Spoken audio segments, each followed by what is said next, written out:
Good morning. Our early start today has been thwarted as we're halfway up the Aylesbury Arm and CRT are just ahead of us and letting water down.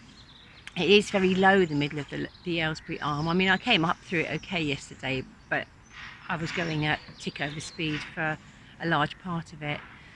And they're letting the water down because if they don't, then any boaters coming up and down here may let water down themselves, and then what happens is further back on the Grand Union line they let too much water down and everybody's short, so they're monitoring it and doing it themselves.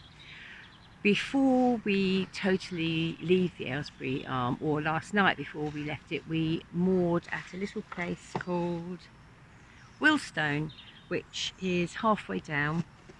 It has a village stores there which is run by the community, lovely little stores with tiny cafe outside, and the best pub so far this year. It's a proper locals pub. We were in there on a Monday night, people were chatting to us straight away. I'll show you.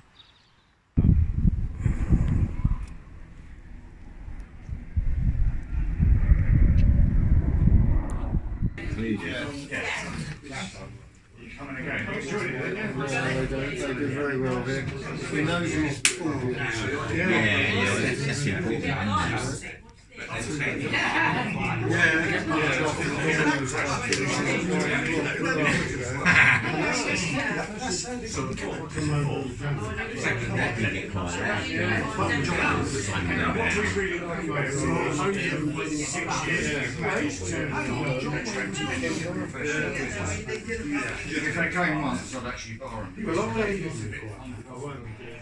Well, that's it. We've cleared the Marsworth Arm in time because they lock it at 2 o'clock. And that's the Wendover Arm. There's only 1.25 miles down there. No locks. But we're going to have to save that for another time. What is it? Very tight through there. But we're through without touching anyone.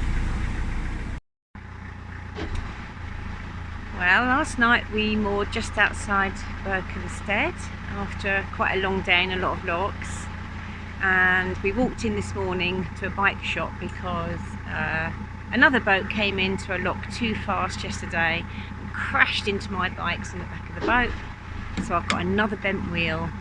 Anyway, we found a bike shop that's got one the same size, £100, and that was down from 136, and he's going to put the gear Shimano thing on for me, so that was an expensive thing. So I've learnt my lesson. I need to always go into a lock second because a lot of people come into locks too fast.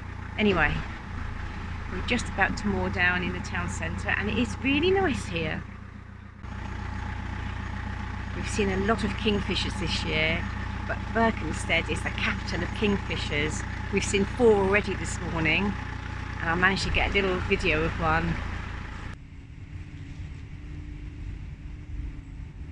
Got him! And here's a peek at Berkhamsted.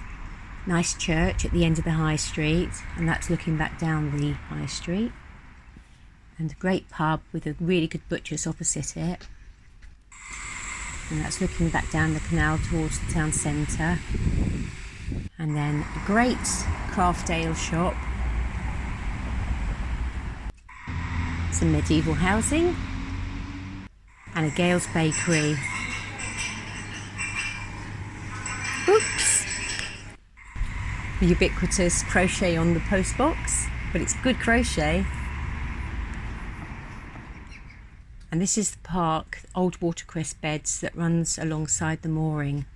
It sort of reminds me of Godalming here, but bigger.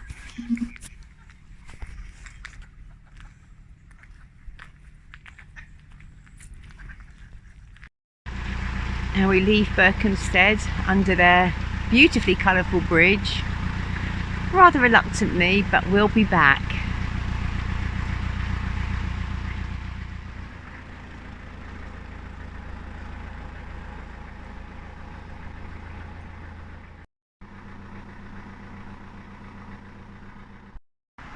Oh well, another day and another empty pound. It's been a bit of a feature this year. This one is really empty. I've come out of the lock behind and almost straight away grounded, so we're thinking that it's possible that somebody has left a paddle open on the lock down there, so Henry's gone to check that one, and then we're going to have to let a bit of water down here to float me off. We've seen CRT quite a bit over the last couple of days, letting water down on the Grand Union. Oh, Henry's already on his way back, so obviously there isn't a paddle left open down there. So we're just going to have to run a bit of water down behind us. Alright, well, Henry's been letting water down for a little while and it hasn't made much difference, so we're going to shut the lock gates, fill it up, and then open the paddles once the lock is filled, and hopefully that will flush me down down the pan. Well, eventually I've managed to slide into the next lock, and that's how low the water is. We haven't let any out yet, so it was a real issue. Henry's gone back up to shut the previous lock because we don't want to make that pound low either. I'm not sure what's happening here. This is really naughty. The boat around there has filled the water with red primer. I hate seeing things like that. It's difficult to know what to do when you see pollution like that. I mean, I've reported it to CRT. Who knows, maybe someone can go and clear it up a bit, but it's sticking to all the vegetation on the side, and it's terrible for the environment. That. Not only that, I've seen lots of piles of rubbish today coming down at the side of the canal, and it's all from boaters. It's mattresses and bags of rubbish, because obviously the people that have done it, and it's a tiny proportion obviously of boaters that do that, but they just can't be bothered to find somewhere to get rid of it. So someone's got to get rid of it, and the rest of us got to pay for it. Anyway, that's my moan over for today. It's been a bit of a tetchy morning, what with locks and things, but we're coming into Aylesbury Park soon, which is 190 acres of very old woodland that runs down here towards Berkhamsted. So that'll be nice, and the sun's coming out.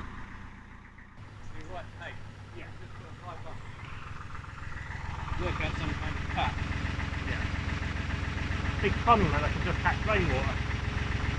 Well, could you do some nice plastic guttering around the outside of the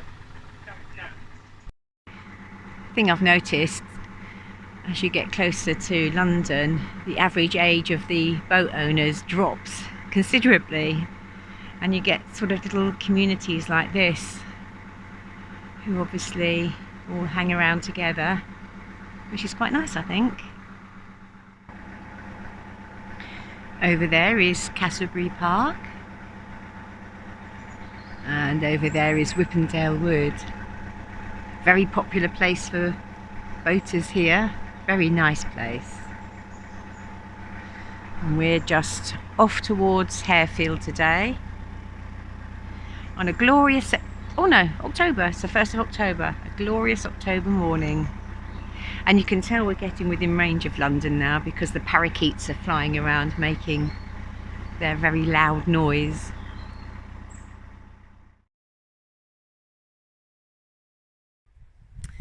Today is Sunday and we're having a break from travelling, and we are in the Colne Valley, and it's the last probably bit of countryside before we go into London in a couple of days. It's sort of, it's nice around here. You can see we're moored down there, and it's an area of reservoirs and lakes, lots of bird life. It is now, I would guess, the outskirts of Greater London. I mean, Berkhamsted and Watford is just up the road, and there was an underground station that we passed a bit further up. Maybe it's where the new Elizabeth line comes, I'm not sure. But you can see that it was, a medieval village here once, obviously many years ago, and it's been swallowed up. But for the time being, it's still really lovely. So, great. great all around here. I won't show you the other way because HS2 is blasting its way across the countryside. It doesn't look pretty. You don't have to walk very far up the hill to get a good view here. That's just the end of one of the large reservoirs and we're moored right next to it. And to put it into context, just straight down there in that sort of direction is Heathrow. But up here, we're right away from all of that.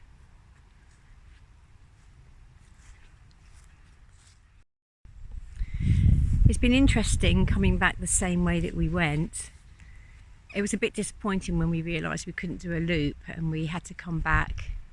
But coming back, it's been like a new journey. We've seen loads of places that we didn't remember, and everything looks different when you're coming back to it, and it gives you the chance to explore. What do you reckon? Yeah, I think the same, really. I mean, a loop would have been nice, I guess, but yeah, if you can't do that, then coming back the way we did was a good idea, and then going into the places that we didn't see when we were going up. Yeah, it's been like a new journey coming back, isn't it? Yeah, I've forgotten loads of it, actually. Yeah, I'd Something forgotten. that I've got no recollection whatsoever. And you have a different view of it when you come back. Some places on the way up there that I didn't like, well, like going around Milton Keynes, wasn't keen on it going up there. I really liked it coming back. Yeah, well, it's good because it just skirts all the way around, isn't it? Yeah, and we didn't stop here, and this is nice as well. And we're really looking forward to going to London again. It's just such fun in London. That'll be in a couple of days' time. Yeah, cool.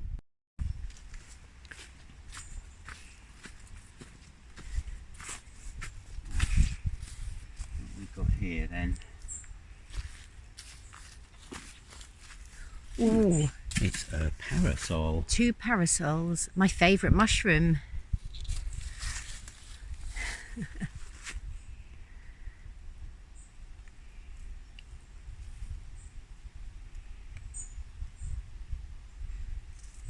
Oh, that's in nice condition. Lovely.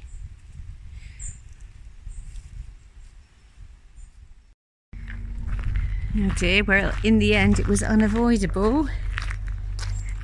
And this is all HS2 stuff. Across the lakes and the reservoirs it goes.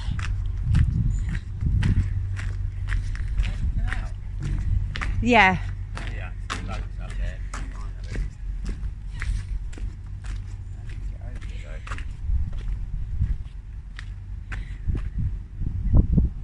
This is the canal. So it will go right alongside it.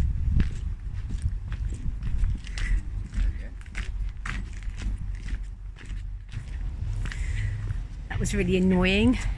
I misdirected us and we ended up at the canal but on the wrong side with no visible way to cross, and we could have waded across, I suppose. We couldn't really, so we've had to walk several kilometres back again to find a bridge over the canal.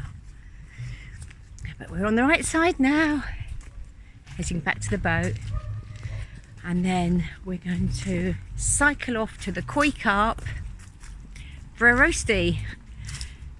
What else do you do on a Sunday? As we set off on Monday morning, we come down to our first lock. You see there's a huge pennywort problem. We've seen lots of it floating past us, and people have been trying to put it out onto the banks here, because this is what happens otherwise. It comes into the lock with you and spreads further down. The problem is it's quite early, the water's freezing, and we haven't really got anything to put it out with. So I'm trying not to use the engine too much in here so I don't wrap it around the prop, because that is a lot of pennywort.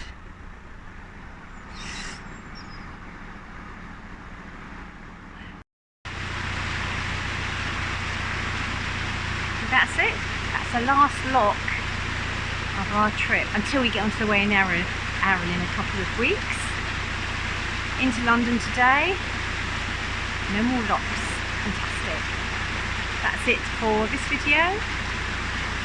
See you in the next one. Bye for now.